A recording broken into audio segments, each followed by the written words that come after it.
नमस्कार, विचार मंथन में आपका स्वागत है।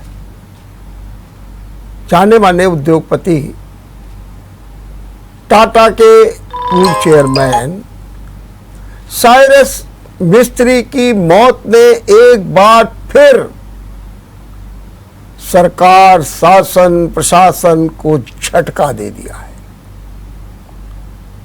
एनसीआरबी की रिपोर्ट पलटी जाने लगी है, जिसका देश का आंकड़ा यह कहता है कि इस देश में 4 मिनट में एक मौत होती है मार्ग दुर्घटना में। 426 मौतें हर माह, 1 घंटे में 18 मौतें होती है। हालांकि ये आंकड़ा कोरोना काल में भी कम नहीं था, उस समय भी 328 मौतें होती थी। और सबसे बड़ी बात यह है कि अभी एनसीआरबी की रिपोर्ट आई जिसमें कहा गया कि उत्तर प्रदेश दंगा मुक्त हो गया, उत्तर प्रदेश अपराध मुक्त होने जा रहा है, उत्तर प्रदेश में कानून व्यवस्था की स्थिति ठीक है, लेकिन एक्सीडेंट के मामले में उत्तर प्रदेश आगे है। और क्यों आगे है? आंकड़े ये बता रहे हैं कि जहां पर 30,509 मौतें हुई थी मार्ग दुर्घटना में, वो बढ़कर के 36,506 हो गई। माने कि लगातार आंकड़े बढ़ रहे हैं। और बाह्य रूप से अगर देखा जाए तो इसका एक कारण जो सबसे पहले आता है वो है ओवर स्पीडिंग, तेज रफ्तार, धुआंधार रफ्तार। और वही कारण एक बनता है। 1,55,000 लोगों की मौत होती है, जिसमें 87,000 लोगों की मौत सिर्फ ओवर स्पीडिंग में होती है। कारण और भी है। शराब पी करके वाहन को चलाना, रॉन्ग साइड पर चलना, अपने दुर्घटना बहुल क्षेत्र की अनदेखी करना, कारण बहुत हैं, लेकिन ये कैसे रुके? और हमारे डॉक्टरों को तो दिन प्रतिदिन ऐसे हादसों का सामना करना पड़ता है। लोग मरी जाते हैं, तड़पते हुए आते हैं, रोते हुए आते हैं, लहूलुहान आते हैं, हाथ पैर टूट जाते हैं, आते हैं अस्पतालों में, जिनका इलाज होता है। एक दिन की घटना नहीं है। ये वही कानपुर है जहां पर यह कहा जाता था कि न्यूरोलॉजी का डिपार्टमेंट नहीं है, एक्सीडेंट होता है, व्यक्ति को लखनऊ ले जाया जाता है, बीच रास्ते में डेथ हो जाती है, लेकिन हैलट में जो है न्यूरोलॉजी का डिपार्टमेंट बनाया गया। अब तो खैर कई डॉक्टर्स आ गए हैं, लेकिन सच बात तो ये है, क्या मार्ग दुर्घटनाएं रुक रही हैं? नहीं। आज इसी पर हम सवाल जवाब भी करेंगे और ये जानने का प्रयास करेंगे वो कौन कौन से बिंदु हैं जिनसे मार्ग दुर्घटनाएं हो रही हैं, उनको रोका भी जाए तो कैसे रोका जाए। और इसी पर चर्चा करने के लिए हमारे साथ है उर्सला अस्पताल के जाने माने चिकित्सक, हड्डी रोग विशेषज्ञ डॉक्टर राजेश वाजपेयी। डॉक्टर वाजपेयी जी, मैं आपका बहुत बहुत स्वागत करता हूं। नमस्कार डॉक्टर साहब, साइरस मिस्त्री की मार्ग दुर्घटना में मौत हुई, उद्योग जगत स्तब्ध है। क्या कहना है आपका? आपने भी तो इसे पढ़ा होगा, क्या रहा?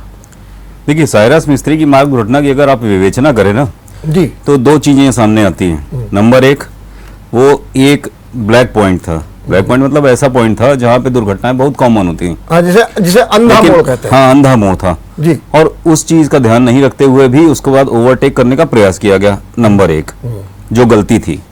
दूसरी गलती जो उसमें थी, इतनी स्पीड में होने के बाद BMW जैसी गाड़ी में भी पीछे के सीट पर बैठे हुए दोनों सवारियों ने सीट बेल्ट नहीं बांधी हुई थी।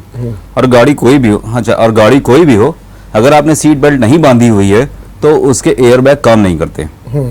तो ये 2 गलतियां इस दुर्घटना हुई। दुर्घटना होने का कारण अंधा मोड़ था, लेकिन उस दुर्घटना में जो जीवन हानि हुई, जो जनहानि हुई, उसका कारण असावधानी थी जिसमें सीट बेल्ट नहीं बांधी हुई थी। लेकिन मैं आपसे ये जानना चाहता हूँ कि सामान्यतः तो ये कहा जाता है कि अगली सीट पे जो लोग बैठे हैं वो सीट बेल्ट बांधें, पिछली के लिए तो ज़्यादा अनिवार्यता भी नहीं की गई है, तो फिर ये पिछली सीट के कारण क्यों बताए जा रहे हैं? नहीं, अब तो जो नई गाड़ियां आती हैं उनमें पिछली सीट पे भी सीट बेल्ट होती है। हाँ। पिछली सीट में जनरली अभी तक क्या होता था, हम लोग ये मान के चलते थे कि पिछली सीट वाला दुर्घटना में कम घायल होता है, लेकिन जब आपकी स्पीड 150-200 की स्पीड पे आप गाड़ी चला रहे हैं तो सिर्फ अगली सीट वाला नहीं, पिछली सीट वाला भी तो उतने ही खतरे में है। लेकिन डॉक्टर साहब इसमें अगली सीट वाले तो घायल हैं दोनों और पिछली सीट वाले दोनों की डेथ हो गई। कारण यही है कि अगली सीट वाले सीट बेल्ट बांधे हुए थे और उनकी सीट बेल्ट बंधे होने की वजह से एयर बैग्स ने काम किया। एयर बैग ने, हाँ। और पिछली वाली सीट में पिछली वाली सीट में सीट बेल्ट नहीं बांधे हुए थे तो एयर बैग ने नहीं काम किया। नहीं काम। एयर बैग हमेशा सीट बेल्ट से गवर्न होते हैं। ठीक बा। और जो नई गाड़ियां आ रही हैं उनमें ये व्यवस्था भी चल रही है। हाँ, पीछे की सीट पे भी सीट बेल्ट। तो एक तो सामान्य रूप से हमारे लोगों को चाहिए कि वो सीट बेल्ट का जरूर उपयोग करें। और स्पीड जो थी वो 150-200, तो क्या जब 150-200 की स्पीड होती है उस समय ही ये दुर्घटनाएं ज़्यादा होती है कि दुर्घटनाओं के और भी कारण होते हैं? देखिए, स्पीड जितनी ज्यादा होगी रिएक्शन टाइम आपका उतना ही कम होगा जी। कोई भी अगर समस्या आती तो आपके पास निर्णय लेने के लिए तो बिल्कुल सीमित समय है, आपका दिमाग तो उसी रफ्तार में काम कर रहा है। तो उस सीमित समय में आपको डिसीजन मेकिंग करनी होती है, जो कि जितनी ज्यादा स्पीड होती है आपके पास समय उतना कम होता है, इसलिए दुर्घटनाओं की संभावना बढ़ जाती है। प्लस दूसरी समस्या क्या होती है, जब आपकी स्पीड ज्यादा होती है तो उससे होने वाला इम्पैक्ट, जो इम्पैक्ट होता है वो उस दुर्घटना की में होने वाली क्षति को कई गुना बढ़ा देता है। तो उसकी वजह से समस्याएं होती हैं, ज्यादा चोटें लगना और जनहानि होना, ये सारी चीजें, ओवर स्पीडिंग एक बहुत बड़ा कारण है उसके लिए। लेकिन डॉक्टर साहब इधर देखा कि हमारे हाईवे में बहुत सी दुर्घटनाएं हो रही हैं आए दिन। लखनऊ उन्नाव के बीच, आगरा दिल्ली के बीच जो ये हाईवे बने हुए हैं वहाँ पर बहुत ज़्यादा एक्सीडेंट हो रहा है। कहीं कहीं ये होता डिवाइडर चल गए हैं। और पिछले बार सरकार ने ये नियम भी बनाया कि भाई ओवर स्पीडिंग नहीं होनी चाहिए, इसको चेक करने के लिए टोल टैक्स पर भी व्यवस्था की गई है, सब कुछ हुआ, लेकिन कुछ नहीं। क्या कारण आप मानते हैं कि जो हाईवेज में इतनी दुर्घटनाएं हो रही हैं? देखिए, हाईवे में दुर्घटनाओं का कारण ओवर स्पीडिंग ही है, इसमें कोई संदेह नहीं है। जी ठीक है, ओवर स्पीडिंग, बल्कि आगरा एक्सप्रेसवे में तो कई बार बहुत ज्यादा, इतनी ज्यादा ओवर स्पीडिंग होती थी कि हीट होकर गाड़ी के टायर फट जाते थे। ये घटनाएं हम लोग अभी साल 1.5 साल पहले तक सुनते रहते हैं, जिसके लिए सरकार ने अपनी तरफ से पूरा प्रयास किया। उसने स्पीड को नियंत्रित करने के लिए जगह जगह स्पीडोमीटर लगवाए, ये चेक करने के लिए कि कोई भी गाड़ी जो गति की जो सीमा तय की गई है उससे ज्यादा रफ्तार से तो नहीं चल रही है, उससे फर्क पड़ा। और ओवर स्पीडिंग की वजह से जो भी एक्सीडेंट होते हैं उनमें लगने वाली जितनी भी इंजरीज होती हैं उसका वॉल्यूम हमेशा ज्यादा होता है। और ये हम आपको बताएं, आज से जब हमने प्रैक्टिस शुरू की थी, आज से 20 साल पहले, तब हम लोग जब सुनते थे तब यही होता था कि जो हमारे दोस्त जो अमेरिका या यूरोप में बस गए हैं वो बताते थे कि वहां पे जब एक्सीडेंट होता है तो जो इंजरीज होती है उनमें मरने वालों की संख्या ज्यादा होती, घायलों की संख्या कम होती, क्योंकि वहां पे हाईवेज पहले से ही बहुत अच्छी कंडीशन में थे और अच्छी तेज रफ्तार में गाड़ियां चलती थी, जो कि 20 साल पहले हम लोगों के यहाँ पे नहीं थी। हम लोग के यहाँ एक्सीडेंट होते थे तो उसमें जनरली फ्रैक्चर्स ही होते थे, लाइफ का लॉस बहुत कम होता था। लेकिन अब हाईवेज की कंडीशन सुधरी हैं, एक चीज। दूसरा, गाड़ियां भी धीरे धीरे ऐसी आ गई हैं जो बहुत ही स्मूथ चलती है और अच्छी खासी रफ्तार आप उसमें पकड़ सकते हैं। लेकिन गाड़ियां अच्छी रफ्तार पकड़ने का ये मतलब नहीं है कि आपका रिएक्शन टाइम भी बढ़ गया है, आपका रिएक्शन टाइम तो कम हो रहा है। इसलिए कंट्रोल खोने की वजह से ज्यादातर समय इस तरीके की दुर्घटनाएं होती हैं। तो आपके हिसाब से हाईवे में दुर्घटनाएं कम हो उसके लिए क्या किया जाना चाहिए? कि मैंने स्पीड कैसे रुके, क्योंकि अगर देखा जाए तो हमारे यहाँ जो सड़कों की स्थिति है उसमें 3% ही हाईवे है, ज़्यादा हाईवे नहीं है, लेकिन दुर्घटनाएं बहुत होती हैं और आपके पास आए दिन घायल भी आते हैं। तो जब आप कभी कभी उनसे पूछते होंगे, बातचीत करते होंगे, तो कुल मिलाकर क्या लगता है और आप फिर ऐसी स्थिति में आपका क्या सुझाव होता है? देखिए, हाईवे में अब ये तो बहुत कुछ चालक के ऊपर निर्भर करता ना, कि वो इतना सजग हो, उसको ये ज्ञान हो कि अगर एक्सीडेंट होगा तो उससे होने वाली क्षति कितनी होगी, है ना। और एक समस्या ये भी होती है कि जो अच्छी गाड़ियां हैं उसमें आप एक चीज और देखिएगा, जो अनुभवी चालक है वो हमेशा एक सीमित रफ्तार में चलाता है। लेकिन वो चालक जिसके पास बहुत ज़्यादा अनुभव नहीं है, वो जहाँ अच्छी कंडीशन वाले हाईवे देखता है, उसकी रफ्तार अपने आप बढ़ जाती है। और उसके पास उतना अनुभव नहीं होता कि वो एकदम विकट परिस्थिति कोई सामने आ जाए, कोई और सिचुएशन अगर सामने आ जाए तो उसको एकदम से मैनेज कर सके। अनुभवी चालक सीमित मात्रा में चलते हैं। जैसे हमने देखा, अगर हाईवे में भी चल रहे हैं तो उनकी रफ्तार 100-120 से ऊपर नहीं होती। सामान्यतः रफ्तार तो 100 और 120 के अंतर्गत ही होती है हाईवे में। हाईवे में और क्योंकि हाईवे में खाली सड़क मिल रही है, डिवाइडर है, जी। तब तो ठीक है। जी। लेकिन अगर खाली सड़क नहीं है तो रफ्तार ट्रैफिक के हिसाब से डिपेंड करती है। दूसरी चीज एक आप कितना मानते हैं इसमें योगदान रहता है? ओवर स्पीडिंग तो नंबर 1 पर ही है। हाँ। दूसरा ये होता है कि शराब पी करके लोग वाहन चलाते हैं, बिल्कुल, और हाईवे में भी चलाते हैं। हाँ। खासतौर में जो बड़े बड़े जो वाहन होते हैं, लग्जरी बसें होती जिनको हम बोलते हैं, उनके भी वाहन चालक पी करके चलाते हैं, दुर्घटना होती है। इसमें आप कितना सही मानते हैं? देखिए, शराब पीने से 2 समस्याएं होती हैं। नंबर 1 होता है लॉस ऑफ इनहिबिशन, मतलब आपके अंदर का जो भी डर होता है वो खत्म हो जाता है, किसी भी चीज को लेकर संकोच खत्म हो जाता है। एक नंबर 1 कारण। और दूसरा, आपका रिएक्शन टाइम बढ़ जाता है, आपका रिएक्शन स्लो हो जाता है किसी भी समस्या को लेके। तो ये दोनों चीजें ऐसी होती हैं जिसकी वजह से एक्सीडेंट शराब पी के होने की संभावना ज्यादा होती है। अच्छा, जैसे कि आप उर्सला अस्पताल में हैं, तो आए दिन कानपुर नगर के या आसपास जिलों के दुर्घटनाग्रस्त लोग आते हैं। आप सामान्यतः क्या पाते हैं कि कैसे, क्यों, कौन से कारण होते हैं जिनके कारण ये दुर्घटनाएं होती हैं? आपने इसका ऑब्जर्वेशन तो किया ही होगा। हाँ हाँ जी। देखिए, जो मार्ग दुर्घटनाएं, हाईवे वाली दुर्घटना 4 पहिया वाहनों से होती हैं, जी। ज्यादातर अनुभवहीन चालकों की वजह से होती हैं या नशे की वजह से होती हैं। हाईवे के अलावा शहर के अंदर की जो दुर्घटनाएं होती हैं वो ज्यादातर नवयुवकों की वजह से होती हैं। बाइक चालक खास करके, विशेष करके जो तेज रफ्तार में गाड़ियां चलाते हैं और जल्दी से जल्दी ओवरटेक करने की कोशिश करते हैं भीड़ भरी सड़कों पे भी, वो दुर्घटना का कारण बनते हैं। और उनमें भी ये भी होता है कि वो लोग भी शराब पी करके चलाते हैं। वो भी शराब पी करके, खास करके रात में जो एक्सीडेंट्स होते हैं उनमें से ज्यादातर ऐसे होते हैं जो शराब की वजह से। अच्छा, जो ये एक्सीडेंट्स होते हैं इसमें सामान्यतः कौन सी चोटें ऐसी होती हैं जो व्यक्ति के लिए काफी होती है, कहते पैर में हो जाती है या वाहन चलाते समय एक विशेष टेक्निक अपनाई जाती है, उसमें कौन सी है? या जो न्यूरोलॉजी की मैं भी आप बात कर रहे थे, वो अब कितना क्या परसेंटेज घटा है या बढ़ा है, इसको आप किस रूप में देखते हैं? देखिए, सीट बेल्ट का अगर इस्तेमाल ठीक से होता है तो हेड इंजरी की संभावना कम हो जाती है। जी। जब सीट बेल्ट का इस्तेमाल नहीं होता तब इस तरीके की हेड इंजरी और स्पेशली सर्वाइकल स्पाइन इंजरी, गर्दन में, अच्छा, हाँ, इंजरी की संभावना ज्यादा होती है। तो और हाईवे में स्पीड, अगर ज्यादा स्पीड से चल रहे हैं, बाइक से जो इंजरीज होती हैं, बाइक से इंजरीज में हेलमेट अगर आप पहने हुए हैं तो हेड इंजरी की संभावना बहुत कम हो जाती है। और बाइक से जनरली जो ओवरटेक की इंजरीज होती हैं उनमें आमतौर में जो इंजरी का मोड नोट किया है कि जब ओवरटेक कर रहा होता है तो सामने से आते हुए वाहन से जब लड़ता है तो आमतौर पर उसके दाएं हिस्से में चोट ज्यादा होती है। ये मैं जानना चाहता था। जी। तो और खास करके मोटरसाइकिल वाले जितने चालक होते हैं उनके पैर की हड्डियां ज्यादा टूटती हैं, दाएं, वो भी दाईं तरफ के। हेड इंजरी सबसे खतरनाक चीज है, स्पाइन इंजरी उसके बाद है। बाकी कोई भी ऐसी इंजरीज जिसमें ब्लीडिंग बहुत ज्यादा होती है वो इटसेल्फ खतरनाक है, लाइफ थ्रेटनिंग होती है। तो अब इस समय अगर आपसे पूछे तो इस समय सबसे ज्यादा जो दुर्घटनाएं हो रही हैं, अपने ही क्षेत्र की बात हम कर ले, सबसे ज्यादा दुर्घटनाएं के कारण क्या बन रहे हैं, ये मैं जानना चाहता हूँ।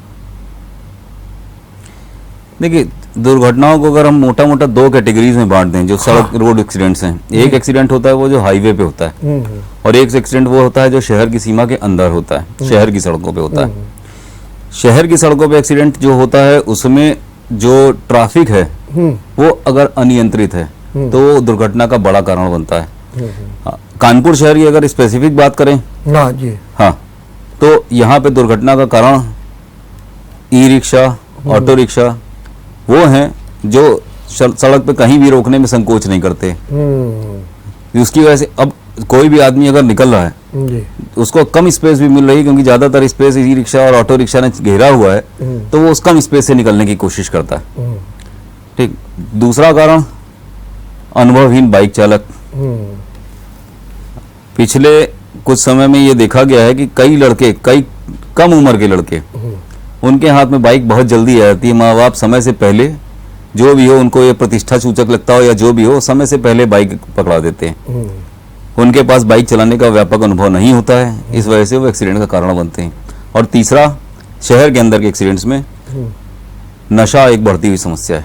नशा, आप अगर आज से 20-25 साल पहले का ध्यान करेंगे तो कोई भी आदमी अगर शराब पीता था तो उसको बड़ी हेय दृष्टि से देखते थे हम लोग, बल्कि वो इस चीज को छुपाने की कोशिश करता था, बचने की कोशिश करता था। अब धीरे धीरे सोसाइटी ने, समाज शराब को इस तरीके से एक्सेप्ट कर लिया है। लोअर क्लास तो अलग चीज है, लोअर क्लास तो शराब पीता है वो अलग तरीके से। जो मिडिल क्लास है वो शराब पी के अपने आप को अपर मिडिल क्लास समझने लगता है, तो उसको लगता है कि शराब पीना एक तरीके से स्टेटस है। ये एक और समस्या खड़ी हो गई है, क्योंकि शराब धीरे धीरे समाज में एक्सेप्टेड हो रही है, लेकिन उसके जो नुकसान है वो तो देखने ही है ना। अच्छा, जो ये कस्बों वगैरह में जैसे आए दिन हमीरपुर में भी दुर्घटना हुई, या आसपास के जो कस्बे होते हैं वहाँ से वहाँ पर टक्कर होने का कारण क्या होता है? क्या सड़कों की अव्यवस्था होती है, या सड़कों से नीचे गिर जाते हैं, या उसमें भी ओवरलोडिंग हो जाती है? वहाँ पर ये कौन से कारण बन जाते हैं? बहुत सारे कारण हैं जी, बहुत सारे कारण हैं। अब हाईवे में ओवर स्पीडिंग तो एक इम्पोर्टेंट कारण ही है। जी, वो तो मान गए। हाँ। मैं कस्बों की बात है, शहर में आपने बताया हाँ। कि ये ई रिक्शा है, टेम्पो हैं, ये रुक जाते हैं। आपने बहुत सही बताया कि युवा किस तरीके से चलाते हैं, बाइक एक स्टेटस बन गया है, पी करके चलाते हैं। लेकिन अगर खास तौर से जैसे हमीरपुर है, बिधुना है या औरैया है, यहाँ भी आए दिन दुर्घटनाओं की खबरें मिला करती हैं। इनके कारण क्या होते हैं? क्योंकि वहाँ तो उतना ट्रैफिक नहीं होता। जी, ट्रैफिक नहीं होता, लेकिन अनुशासन भी तो नहीं होता है। जी, कस्बों में अनुशासन का अभाव है। आप देखिए वहाँ पे जो गाड़ी चलती हैं, जी, वहाँ पे आपके सड़क पे ट्रैक्टर भी चल रहे हैं, ट्रक भी चल रहे हैं, टेम्पो भी चल रहे हैं, सब छोटी सी सड़क पे सब चल रहे हैं, और अनुशासन का अभाव है। दाईं तरफ भी चल रहे हैं, बाईं तरफ भी चल रहे हैं, तो वो एक्सीडेंट का कारण बनते हैं। प्लस कस्बों की सड़कों पे एक चीज और, किनारे जनरली सड़क के किनारे एकदम से कच्ची सड़क आती है। हाँ, वही मैं कह रहा था। हाँ। जी, तो और सड़कों पे धूल इस तरीके से होती है कि कई बार धूल में गाड़ियां स्लिप होती हैं। तो क्या, जैसे आपने कहा धूल में स्लिप होती, क्या वर्षा ऋतु में दुर्घटनाएं ज्यादा बढ़ जाती है क्या फिर? हाँ बिल्कुल। या फिर जब जाड़े का सीजन आता है तो कोहरे के कारण बढ़ जाती हैं क्या? आप के हिसाब से ये ऐसे कुछ मौसम आते हैं जब दुर्घटनाएं बढ़ जाती है? देखिए, बारिश के समय दुर्घटनाएं डेफिनेटली स्लिप होने की वजह से ज्यादा होती हैं। स्लिप होने से? हाँ, जी। क्योंकि कानपुर की जो मिट्टी है, दोमट मिट्टी, वो बारिश में हमेशा ज्यादा चिकनी हो जाती है। तो सड़क पे अगर दोमट मिट्टी होगी या सड़क के किनारे गाड़ी जरा से भी उतरती है तो उसके स्लिप होने की संभावना काफी ज्यादा होती है। और सर्दियों में खास करके 15 दिसंबर से 15 जनवरी के बीच का जो काल होता है, उसमें कोहरा एक इम्पोर्टेंट कारण होता है, स्पेशली अर्ली मॉर्निंग या शाम के समय। जी। तो ऐसे में जो जिस लाइट का प्रयोग करना चाहिए, जिसे येलो लाइट बोलते हैं, या ज्यादा होती है? फॉग लाइट्स, आजकल तो गाड़ियों में फॉग लाइट की सुविधा होती है। जी। येलो लाइट होती है जो दूर से दिखाई देती है फॉग की कंडीशंस में। जी, जी, जी। लेकिन उसका लोग प्रयोग नहीं करते हैं। हाँ।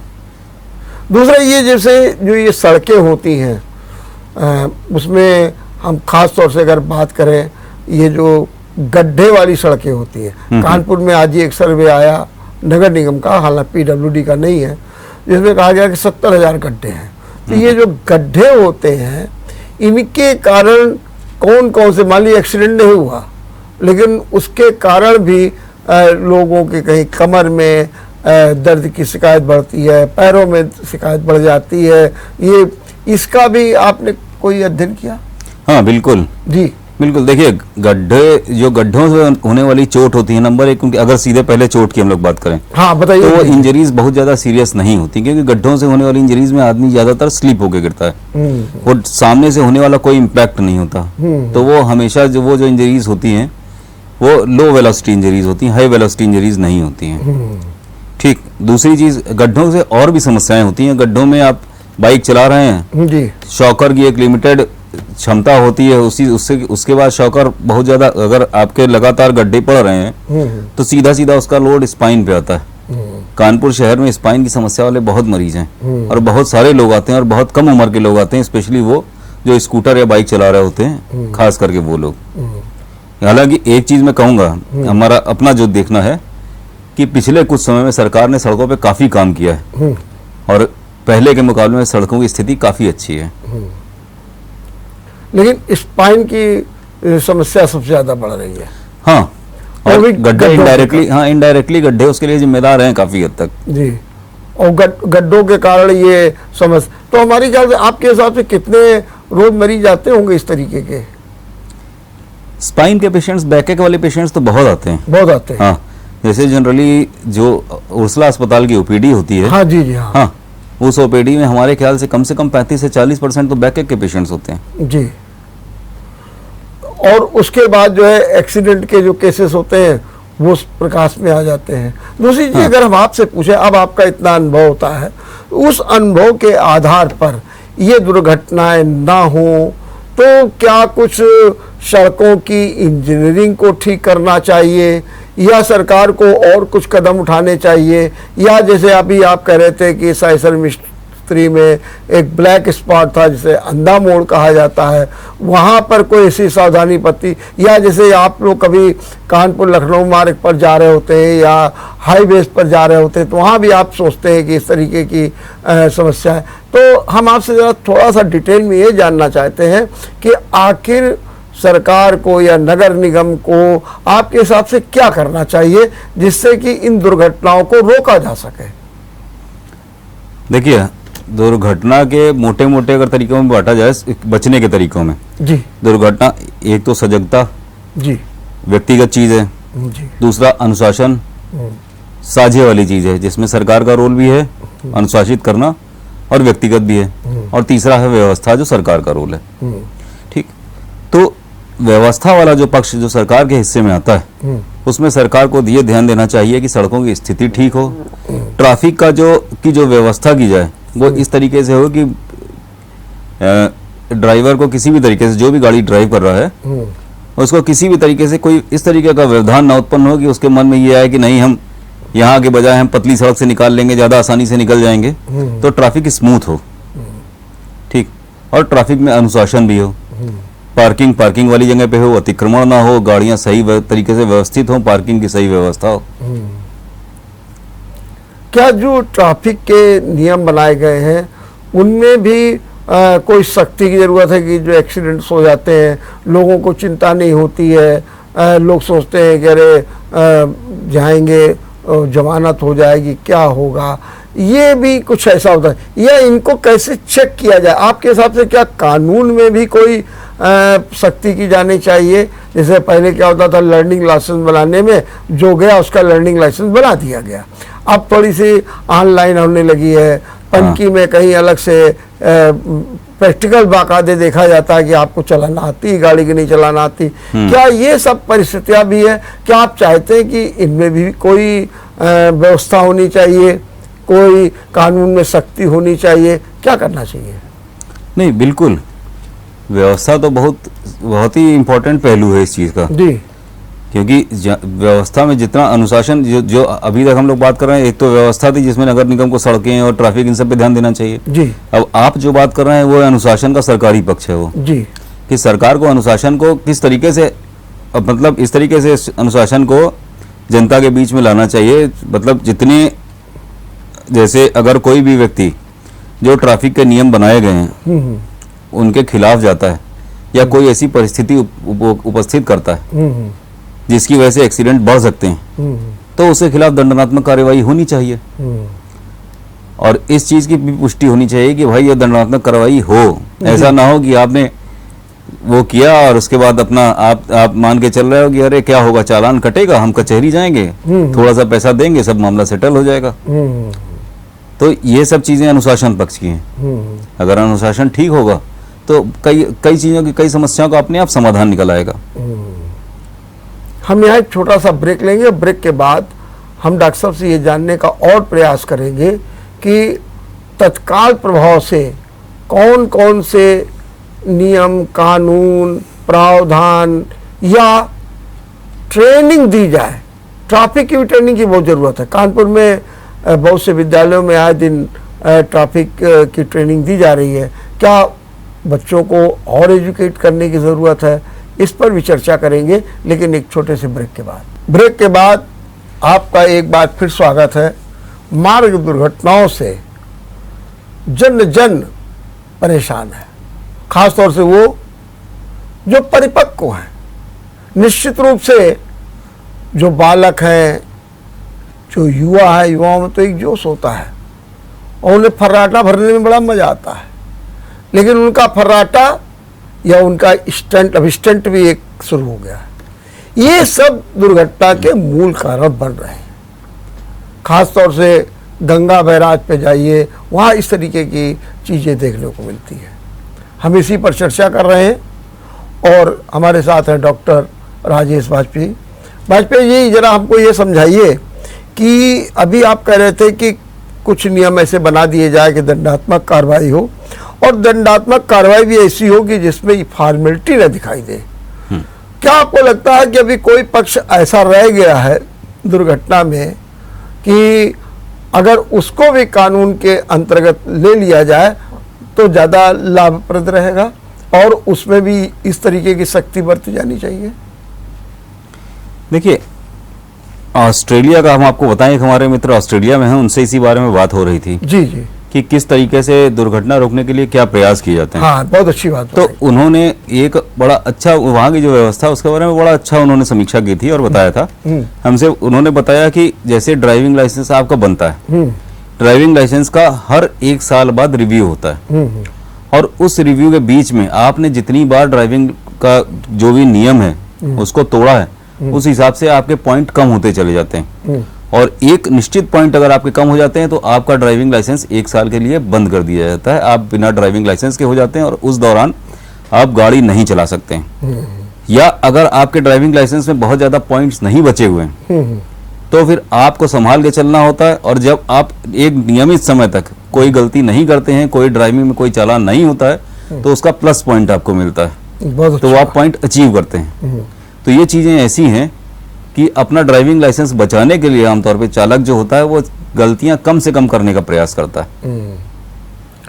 और दुबई में भी एक ऐसी व्यवस्था है जहां मैं था, मुझे पता लगा था कि वहां पर क्या होता है व्यवस्था कि आप चलाते रहिए, गाड़ी चलाइए, अपने मनमानी ढंग से चलाइए, लेकिन जहां जहां पर आप वायलेशन करेंगे वो तुरंत उसमें नोट हो जाएगा। आपको पता ही नहीं है वो क्या हुआ और वो नोट हो गया, और वो आपके पास कोई आएगा भी नहीं कि अब आए। लेकिन जब आप साल भर के बाद उसको रिन्यू कराने जाएंगे तो उस समय जब आपका खाता खोला जाएगा तो बताएगा कि आपने इस जगह पर ये उल्लंघन किया था, आपने इस पर ये उल्लंघन किया था, इस पर इतने रुपए का दंड है, इतने रुपए का दंड है, और वो आपसे उसी समय वसूल लिया जाएगा। हाँ, उसी के बाद आपका लाइसेंस रिन्यू और होगा। उसी के बाद आपका लाइसेंस रिन्यू होगा, नहीं तो रिन्यू नहीं होगा। तो एक व्यवस्था वहां पर थी। तो एक लोगों को ये डर था, अरे भाई यार दो उल्लंघन, अरे देखा तो नहीं, क्योंकि वहां तो सब कैमरे लगे हुए हैं, अपना तुरंत कैच कर लेते हैं। तो ये व्यवस्थाएं भी कर, अब हमारे कानपुर में देखिए वो ट्रैफिक की व्यवस्था की गई है, लेकिन अधिकांश अगर आप देखें तो वो सिग्नल चलते ही नहीं है। चलते हैं तो ऐसे चलते हैं कुछ कहने को नहीं। हमारे वीआईपी रोड पर तो 100 गज की दूरी पे भी लगा हुआ है सिग्नल, लेकिन कभी काम नहीं करता है, कभी जाते हुए रुकी जाना पड़ता है, कभी, मैंने एक बड़ी विषम परिस्थितियाँ। जिस तरीके से ट्रैफिक नियमों का सरलीकरण होना चाहिए वो भी नहीं हो पाता। हाँ। क्या आप इससे सहमत है पूरी तरीके से? बिल्कुल बिल्कुल जी। ट्रैफिक नियमों का अगर सरलीकरण हो जाए तो उसके उल्लंघन की संभावना वैसे भी कम हो जाए, जी, क्योंकि अगर ट्रैफिक नियम सरल होंगे, कोई कॉम्प्लिकेशन उसमें नहीं होगा, तो आदमी उल्लंघन करने से बचेगा। अब अगर ट्रैफिक लाइट में बहुत समय तक रुकना पड़ता है, हाँ, तो कोई भी आदमी ये सोचता है कि इसके बजाय हम अपना समय बचाते हुए दाएं बाएं से कहीं से गाड़ी निकाल ले। हाँ, ठीक बात है। तो सब एक सिस्टम होना चाहिए कि अपना इधर का ट्रैफिक शुरू है। बेसिकली अब तो कंप्यूटर का जमाना आ गया, सब चीजें कंप्यूटराइज होकर इतनी बढ़िया सिस्टम से की जा सकती हैं कि पीछे के, मतलब आप का ट्रैफिक एक चौराहे पहले से छूटा है, अगले चौराहे पे कितनी देर में पहुंच रहा है, ये सब चाहिए आप बेसिकली आप कैलकुलेट कर सकते हो कि अगला ये ट्रैफिक सिग्नल से दूसरा ट्रैफिक सिग्नल कितनी देर बाद होना चाहिए और कितनी देर बाद उसको ऑन या ऑफ होना चाहिए।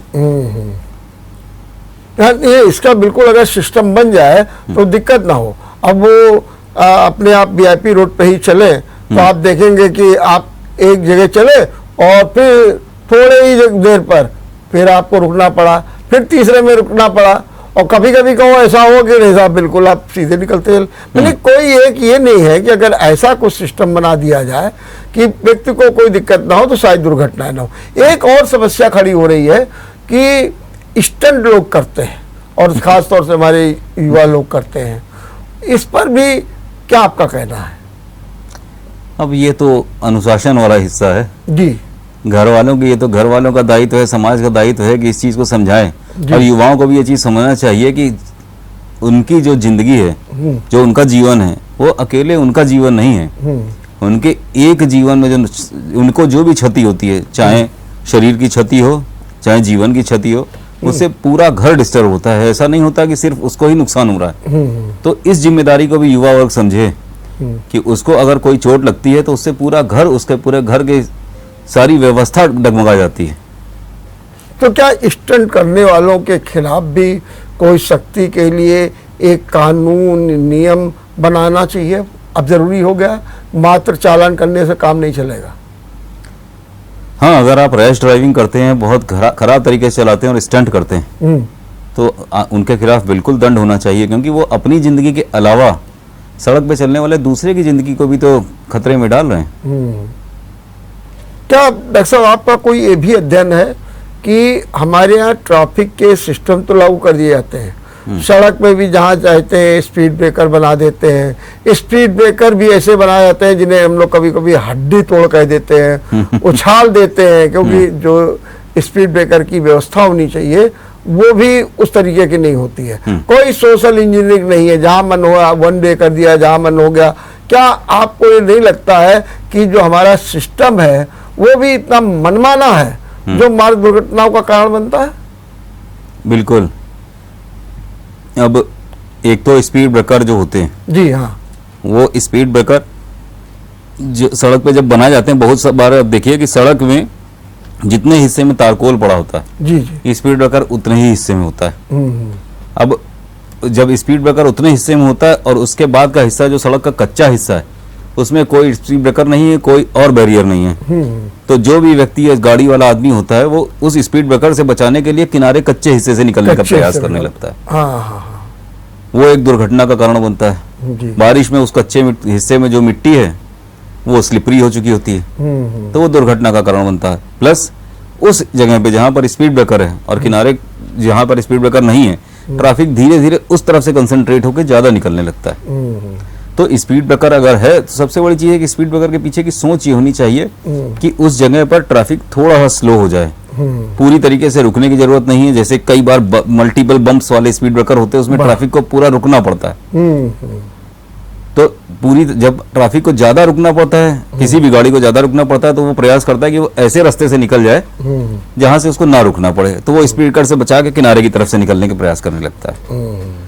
तो एक जेंटल स्लोप हो जिससे स्पीड कम हो जाए, इतना खाली स्पीड ब्रेकर का होना चाहिए। दूसरा, स्पीड ब्रेकर के बारे में कोई नियम होना चाहिए कि किस जगह पे स्पीड ब्रेकर होना चाहिए, चौराहे से पहले होना चाहिए।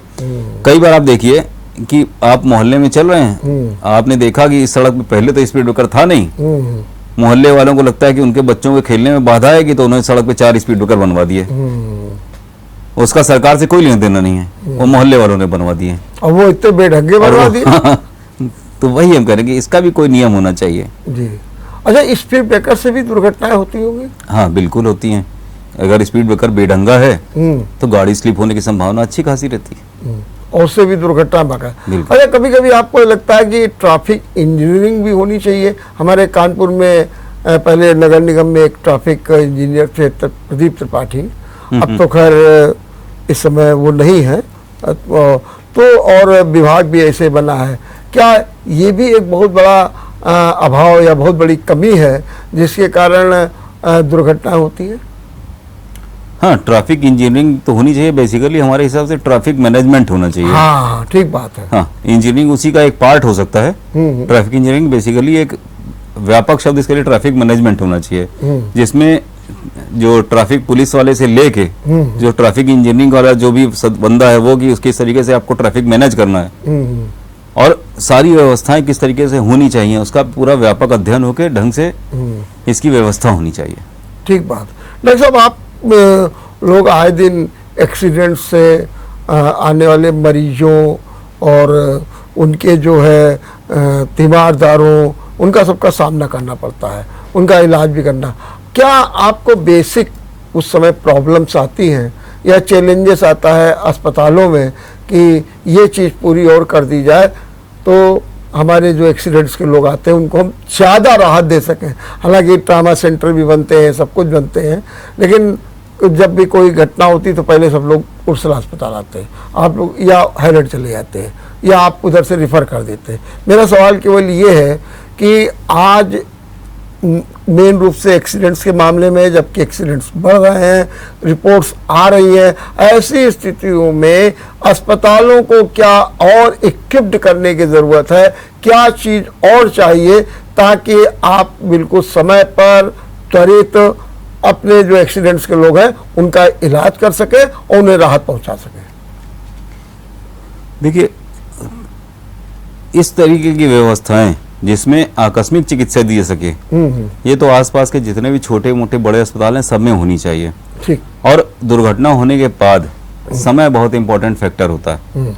आप जितनी जल्दी दुर्घटना से जो भी निकटतम अस्पताल है वहां पर पहुंच जाते हैं, आप पूरे इलाज के लिए ना जाइए कि नहीं व्यापक इलाज होना चाहिए, यहाँ पे हमारी हड्डी जुड़ भी जाए, यहाँ पे ऑपरेशन भी हो जाए, ऑपरेशन भी हो जाए, रास्ता भी चल जाए, उन सबसे पहली चीज है फर्स्ट एड।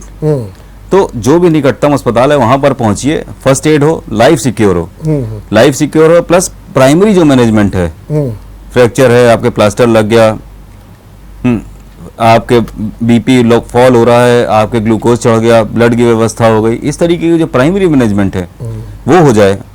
और डेफिनेटिव ट्रीटमेंट के लिए तो आप 1-2 दिन बाद भी जा सकते हैं। तो इस तरीके की व्यवस्थाएं छोटे अस्पतालों में भी होनी चाहिए और इस तरीके की व्यवस्थाएं अगर CHC PHC के लेवल पे भी हो जाए तो बहुत ही अच्छा है। बहुत अच्छी बात है। और जनता को भी ये चाहिए कि बजाय सीधे एक्सीडेंट हुआ है, मतलब, लेकिन उसके लिए फिर वही है कि विश्वास भी इतना होना चाहिए जनता के मन में। बिल्कुल सही कह रहे हैं। हाँ, तो जनता को भी चाहिए कि एक्सीडेंट हुआ है तो बजाय सीधे बड़े अस्पताल में भागने के बजाय जो निकटतम छोटा मोटा अस्पताल है वहां तो जहां पर व्यवस्था हो सकती है वहां पर पहुंचे। और सबसे पहले सबसे इंपॉर्टेंट चीज लाइफ है, सबसे पहले लाइफ सिक्योर करे। और वो लाइफ सिक्योर अगर हो जाती है फिर डेफिनेटिव ट्रीटमेंट के लिए तो टर्शियरी लेवल हॉस्पिटल है ही आपके पास। तो सीधे सीधे कहा जाए कि जो हमारे प्राथमिक स्वास्थ्य केंद्र हैं, सामुदायिक केंद्र हैं जिनको हम लोग मानते हैं, वहाँ पर फर्स्ट एड की मजबूत व्यवस्था होनी चाहिए। बिल्कुल, जो फिलहाल नहीं है। हाँ, अभी थोड़ा सा कमजोर है, थोड़ा कमजोर है। ठीक बात है।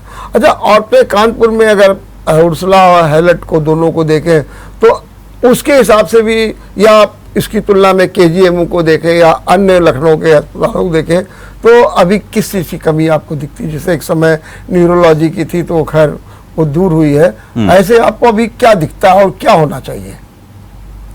नहीं, उर्सला और हैलट अस्पताल अगर ट्रॉमा और इसके मैनेजमेंट की बात की जाए तो अपने आप में संसाधन पूर्ण है, ऐसा नहीं है। अच्छा, हाँ। अच्छा। लेकिन वही समस्या यही है कि अगर सारे जो इतने भी आपने बताया एक्सीडेंट्स की कितनी अच्छी खासी नंबर ऑफ एक्सीडेंट्स होते हैं और अच्छी खासी मॉर्बिडिटीज होती हैं, उसमें अच्छे खासे लोग चोट खाते हैं। और हैलट और उर्सला अगर सिर्फ 2 अस्पतालों पर निर्भर रहेंगे तो इतनी बड़ी संख्या वाले मरीजों को सही तरीके से उपचार देना संभव नहीं होगा। तो इसलिए आवश्यक हमारे हिसाब से तो यह आवश्यक है कि डिसेंट्रलाइज कर दिया। हाँ, डिसेंट्रलाइज होना चाहिए और ये हो जाए कि जो फर्स्ट एड की व्यवस्था है वो PHC और CHC वगैरह में हो जाए तो वो फिर और भी अच्छा रहेगा। बिल्कुल। क्या आप ये भी चाहते हैं या मानते हैं कि ट्रैफिक मैनेजमेंट के अंतर्गत ट्रैफिक की ट्रेनिंग भी दी जाए? जैसे कि कभी कभी स्कूलों में सुनने को मिलता है कि वहाँ पर ट्रैफिक इंस्पेक्टर चले गए, दरोगा जी चले गए, वो काम भी करना चाहिए, कोई प्रशिक्षण का भी काम होना चाहिए। और या फिर जो हमारी रोड्स हैं वहाँ पर भी कुछ ऐसे सिग्नल्स, ये मैनेजमेंट जो आप बता रहे हैं उसको मजबूत करना चाहिए। 2 सवाल हैं, इनका क्या कहेंगे आप? नहीं, ट्रैफिक ट्रेनिंग तो बहुत आवश्यक है और स्कूल लेवल पे आवश्यक इसलिए कि ट्रैफिक का जो भी साइन है उस साइन को बच्चे कितना सही इंटरप्रेट कर पाते हैं ये उनको मालूम होना चाहिए। दूसरा, स्कूल में आज की तारीख में जी। अब आप देखिए, जो हमने पिछले कुछ समय में ऑब्जर्व किया है, जी। हम लोग के समय तक इंटर में पढ़ने वाला कोई भी छात्र शायद मोटरसाइकिल लेकर नहीं आता था। आज की तारीख में ये उनके परिवार की जिम्मेदारी है, उनके माता पिता की, अभिभावकों की जिम्मेदारी है कि वो इस चीज का ध्यान रखें कि बच्चा जो इंटर नहीं पास किया है उसकी उम्र 18 तो नहीं होगी। ठीक बात है। हाँ, लेकिन फिर भी आप देखिए कि इंटर कॉलेज में ठीक ठाक नंबर ऑफ स्टूडेंट्स आते हैं जो बाइक लेके आते हैं। वो किस आधार पे लेके आते हैं, कैसे लेके आते हैं नहीं मालूम। और स्कूटी तो लेके आते ही हैं। बिल्कुल। हाँ, तो ये भी चीज देखनी चाहिए और स्कूलों में ये जिम्मेदारी अभिभावकों की भी है और टीचरों की भी है कि उनसे सवाल करें कि भाई इतनी मोटरसाइकिल और स्कूटी क्यों आ रही हैं, जबकि इंटर कॉलेज में पढ़ने वाला कोई भी व्यक्ति 18 से ऊपर का नहीं होता।